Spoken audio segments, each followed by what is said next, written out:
Bonjour à tous, bienvenue sur Parabole, le podcast qui mêle technologie, produits, société, culture.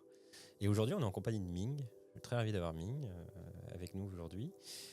Et... tu veux venir? Viens, pas de problème. Le mec, il a un bon bordel. Tu m'as dit Rec, voilà. Voilà. Et là, qui nous rejoint, voilà, avec quelques secondes. Bonjour à tous, bienvenue sur Parabole, le podcast qui entremêle et rapproche produits, technologie, culture, société. Aujourd'hui, on a la chance de recevoir Ming. Bonjour Ming. Bonjour Nicolas. Et bonjour je suis avec elle aussi. Bonjour Ming. Ming, tu as... donc on se connaît, on a travaillé ensemble sur quelques projets. Et tu as un parcours qui est très intéressant qu'on va partager aujourd'hui. Déjà pour commencer, en quelques mots, est-ce que tu peux te présenter ce que tu fais aujourd'hui et une définition qui serait accessible à tous de ton métier? Bonjour, donc je suis Ming, je suis actuellement lead data engineer chez LVMH. Alors qu'est-ce que c'est exactement? Lead data engineer, c'est je m'occupe en fait de tous les projets qui ont rapport avec la data, avec tout ce qui est data platform au sein du groupe.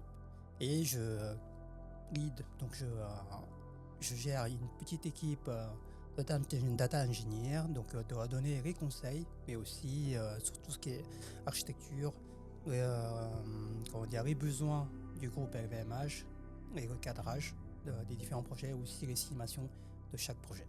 Est-ce que tu peux nous donner un exemple de type de projet sur lequel tu travailles, et par curiosité, quel type de métier en fait tu collabores aussi sur ces projets? Je vais citer un projet très simple, donc de calcul d'émissions carbone, donc généré par les médias. Donc au quotidien, je travaille avec un business owner donc du groupe LVMH, plus un PO donc qui est aussi du groupe sur lequel en fait on travaille sur le projet, c'est mon métier, et aussi d'autre part donc un architecte du groupe qui est Ousni, que vous connaissez certainement par Parabole, et donc et moi-même sur la partie je gère le build de ce projet-là spécifiquement, mais aussi je gère d'autres data ingénieurs sur d'autres projets. Et donc la relation au quotidien, c'est on détermine une architecture cible suivant le besoin du client, et ensuite les recommandations du groupe sur les technologies à utiliser pour cette implémentation technique. Et quel est le travail de tous les jours? C'est on travaille avec des données qui peuvent venir d'autres data platforms sur le cloud, mais aussi des données sources de type fichier de CSV. Pour les personnes qui ne sont pas trop techniques, c'est un peu les fichiers Excel. Et comment tu es arrivé à travailler sur ce type de projet? Moi, je me doute, et je sais qu'il n'y a pas un métier, une formation qui t'amène à arriver sur ce genre de projet, mais quel est ton parcours? Et je sais intéressant, mais est-ce que tu peux nous expliquer un peu qu'est-ce qui t'a amené à travailler sur ce type de métier? Très bien. À la base, en fait, je ne suis pas du tout dans l'IT. J'ai fait 12 ans de management dans la restauration. C'était une entreprise familiale. Et arrivé en fait fin 2017, mes parents entraient en période de pré-retraite. Et moi, j'ai eu mon deuxième enfant. Et en fait, j'ai voulu changer de vie pour pouvoir consacrer plus de temps à la vie familiale. Mais j'ai toujours été passionné par l'IT. Par exemple, durant mes nuits, à la fin des services, j'arrêtais pas de builder en fait, sur Linux, de faire tout ça.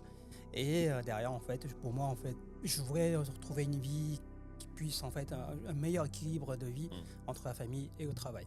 Vous savez qu'en restauration, moi je passais 6 jours sur 7 dans le restaurant, et c'est 9h, 23h, minuit.